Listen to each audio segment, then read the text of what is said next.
안녕하세요. 류마지기 유창길 원장입니다. 그동안 류마티스 질환, 자가면역 질환의 식이요법 원칙 1번부터 9번까지 설명을 드렸고요. 오늘은 이제 10번, 10번째 자가면역 질환의 식이요법 원칙을 말씀드리려고 합니다. 일단 10번을 말씀드리기 앞서서 너무나 중요한 내용이기 때문에 반복해서 다시 한번 말씀을 드리겠습니다. 이 자가면역 질환, 류마티스 질환의 식이요법 원칙이 왜 중요하냐? 나으려면 이렇게 음식 섭취가 이루어져야지 나을 수가 있기 때문입니다. 간혹 류마티스 질환이 음식 때문에 발생한 게 아닌데 왜 음식을 지켜야 되냐라고 질문하신 분이 있어요. 류마티스 질환, 자가면역 질환이 음식 때문에 발병한 것은 아니지만은 낫기 위해서는 필요한 조건 중에 하나이기 때문에 이 식이요법을 하는 것입니다. 이렇게 안 해도 그냥 나으면은 할 필요가 없는데 이것을 해줘야지 잘 낫기 때문에 하는 거예요. 이 식이요법을. 그러니까 스트레스 받지 마시고 내가 나으려고 한다면 이것은 그냥 자연스럽게 즐겁게 받아들여서 하시는 것이 좋습니다. 이것에서 스트레스 받으면은 식이요법이 고통이 되는 거고요. 아, 이렇게 해서 나을 수 있는데 많이 도움이 된다더라. 그렇게 생각하시는 분들은 식이요법 과정이 즐거움의 나날이 되는 것입니다. 1번부터 다시 한번 반복해 드리겠습니다. 첫 번째, 자연적인 음식을 먹는다. 두 번째, 매일매일 내가 몇 월 며칠 아침에 뭐 먹고 점심에 뭐 먹고 저녁에 뭐 먹었는지를 기록을 하는 것입니다. 이 기록을 하는 이유는 오늘 말씀드릴 류마티스 질환 식이요법 원칙 10번째 원칙과 연결이 됩니다. 왜 기록을 해야 되는지 잠시 후에 다시 한번 그 이유를 설명드리겠습니다. 세 번째, 고기를 적게 먹고 야채와 채소를 많이 먹는다. 네 번째, 단맛을 끊는다. 그래야지 염증이 줄어드니까. 다섯 번째, 혈당을 급격하게 올리는 음식을 피한다. 그리고 여섯 번째, 조간석주. 아침을 많이 먹고 저녁을 적게 먹는다. 그 다음, 방부제, 살충제 들어간 음식을 피한다. 여기에는 통조림에 든 음식을 피한다도 포함이 됩니다. 그리고 8번, 홍삼과 같은 면역력을 올리는 식품은 일반적인 건강한 사람들에게 도움이 될 수 있지만 자가면역 질환, 면역이 항진되어 있는 사람들에게는 도구로 작용할 수 있다. 면역을 올리는 음식이나 약재, 홍삼이 대표적인 그런 약재에 속합니다. 저번 시간에 이제 말씀드린 카페인, 카페인은 심장에 부담을 주고 혈관을 수축시킬 수 있고 이뇨작용이 강해서 콩팥 기능이 약해질 수 있고 그리고 뼈가 약해질 수 있다. 골다공증이나 골감소증이 빨리 나타난다. 그래서 류마티스 관절염이나 루푸스가 있을 때 커피는 끊어야 한다고 저번 시간에 이제 9번째 원칙을 말씀드렸고 오늘은 10번째 원칙이 되겠습니다. 10번째 원칙은 섭취 후에 아파지는 음식을 피하는 것입니다. 이런 질문이 있습니다. 류마티스 관절염이 있는데 음식을 가려야 한다는 게 이해가 되지 않습니다. 아무리 생각해도. 이런 분들이 있어요. 진짜 이제 오늘 이 10번째 원칙을 한번 잘 들어보십시오. 내가 만약에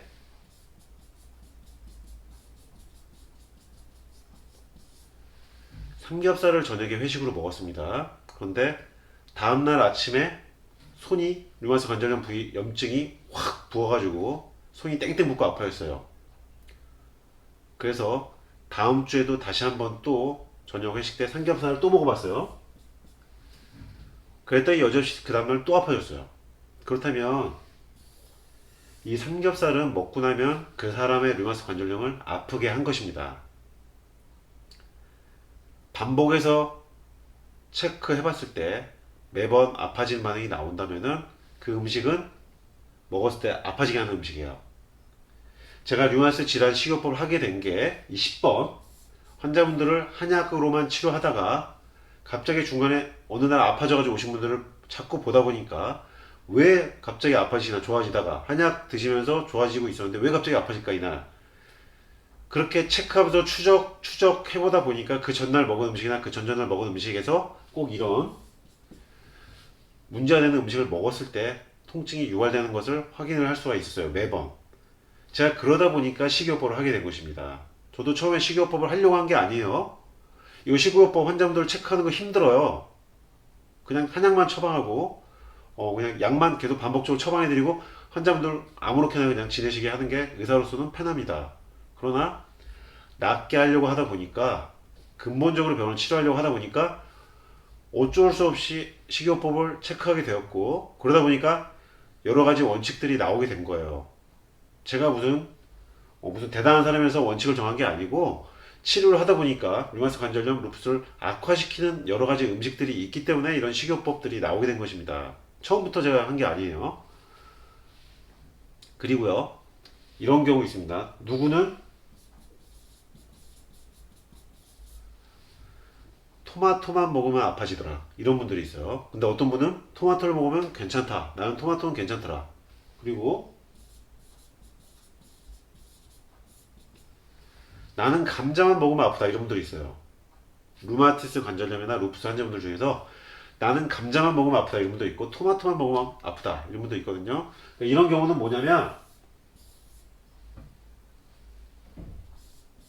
개체의 특이성입니다. 특이성.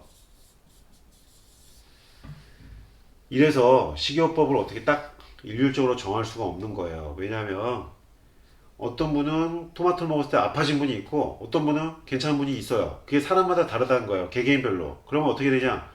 결국 본인이 식이요법은 완성시키는 겁니다. 내가 먹었을 때 아파지는 음식을 알아야 돼요.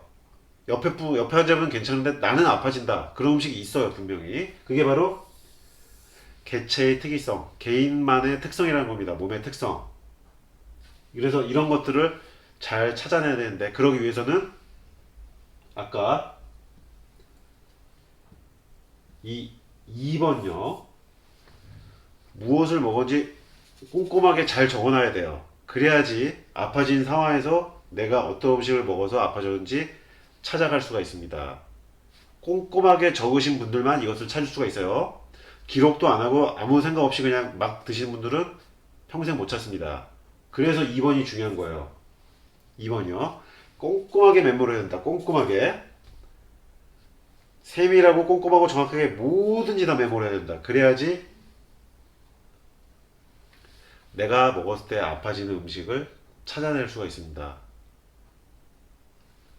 토마토 괜찮은 것 같지만 먹고 아파지는 분들이 분명히 있어요. 감자 다 괜찮은 것 같은데 먹고 아파지는 분들이 있다는 거예요. 실제적으로 각 개체마다 다른 음식에 대한 반응, 이것은 결국 본인이 경험을 통해서 찾아야 합니다. 그래서 결국은 결론적으로 식이요법의 완성은 본인 스스로 하는 거예요. 제가 완성시켜 드리는 게 아니고 본인 스스로 결국은 완성시키셔야 합니다. 그래서 이걸 정리를 하셔야 돼요. 내가 먹었을 때 아파지는 음식을 정리를 하셔야 돼요. 이것을 정리하게 되면은 완치 상태, 임상적 관현 상태에 도달하기에 조금 더 쉬워집니다. 그래서 꼭 오늘 제가 말씀드린 10번째 원칙, 섭취 후 아파지는 음식을 내가 찾아야 한다. 개체의 특이성, 사람마다 음식이 반응이 다 다르다. 내가 먹었을 때 아파지는 음식은 나한테는 안 맞는 음식이다. 식이요법의 가장 기본적인 시작입니다. 내가 먹었을 때 아파지는 음식을 안 먹는 거. 너무 당연하죠? 이 10번째 원칙 꼭 기억해 주시고, 그러기 위해서는 메모를 꼼꼼하게 잘해야 된다. 꼭 참고하시고요. 자신만의 식이요법 꼭 완성해 보시기 바랍니다. 류마지기 유창길 원장이었습니다.